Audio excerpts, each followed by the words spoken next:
যাচ্ছি। এখন সারপ্রাইজটা কি সেটা আপনাদের সাথে শেয়ার করবো। তার আগে দেখাই কি রান্না করতেছি।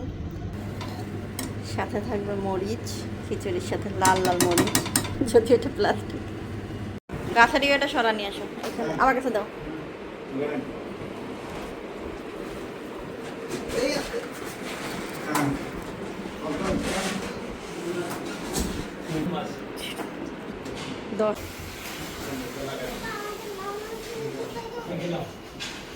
বক্সটা বড়, আগে খোলার পরে তো ভিতরে এত বড় না।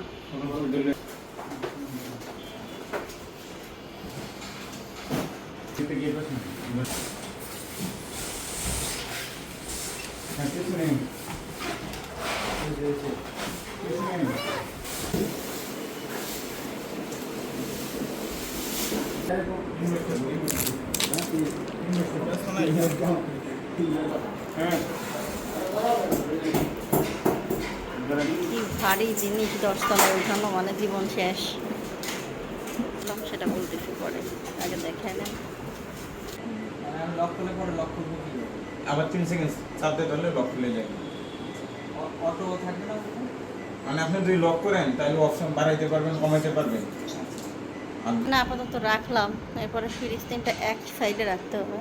এটা কিন্তু নর্মাল ফ্রিজ না, দেখে মনে হতে পারে নর্মাল, বাট এটা হচ্ছে একটা ডিপু ফ্রিজ। এই যে এটা হচ্ছে আইস মেকার, পকেট আছে এই জায়গায়। এটা দিনই দেখছো না, ডিপ যেরকম থাকে না সেরকম, কিন্তু এটা ওয়ান ডোরের ফুল ডিপ। ব্ল্যাক কালারটা নিতে চাইছিলাম কিন্তু ব্ল্যাক কালারটা স্টক আউট নাই। বিশাল সাইজের এক বক্স, কাটিয়ে তারপর ইয়ে করো একটু পরে আবার। অস্থির খুচুরি, সে পলাইছে। আগে ছানাকে দেনি, ছানা আসো তাড়াতাড়ি না, ওই যে আসার কলা ফুলি না খেলে তাড়াতাড়ি আসো।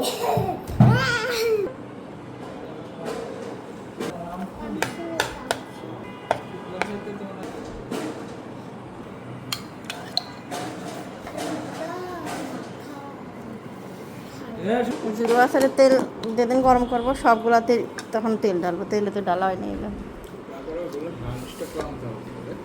ওরে বাবা, 10 তলায় ওটা কি চারটিখানি কথা, জীবন যায় যায় অবস্থা আমাদের। তো এই যে আমাদের সেই খিচুড়ি, সেই টেস্ট হয়েছে।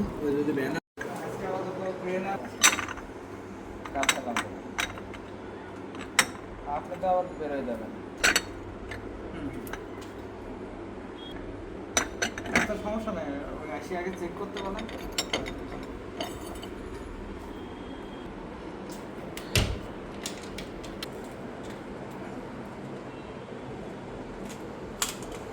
এই যে শোকেস এদিকে একটু সরাইলাম, ফ্রিজের দিকে পিছায়ে এটা পাশাপাশি রেখে দিলাম। এখনও সুইচ দিই নাই, 8 ঘন্টা পর সুইচ, মানে কাল সকালে দিব। এখানে লাইটও আছে। তো এই হচ্ছে আমার টোটাল ডিপ, কারণ ওই যে সিঙ্গেল ডিপ একটা আছে কিন্তু খুবই ছোট হয়ে গেছে, জিনিস আটে না। সব থেকে বড় কথা, ওটার মধ্যে সব বের করে ঢুকাইতে হয়। এটা পার্ট টু পার্ট সুন্দরভাবে কোথায় কি রাখলাম ইজিলিভাবে খুঁজে পাওয়া যায় আর কি। কিন্তু এই যে ব্ল্যাক কালারটা পাইলে আর কি কালার ম্যাচিং হয়ে যেত। এই যে হচ্ছে আমার সব পাতিল পুতিল ঢুকানো আছে, এটা না খুলি। এই যে এটার মধ্যেও ডিপ আছে। দুটো ব্ল্যাক কালার হইলে দেখতে অনেক সুন্দর লাগতো। এটার হাইট কিন্তু কালারটার থেকে বড়, যেটা ব্ল্যাক কালার ছিলই না।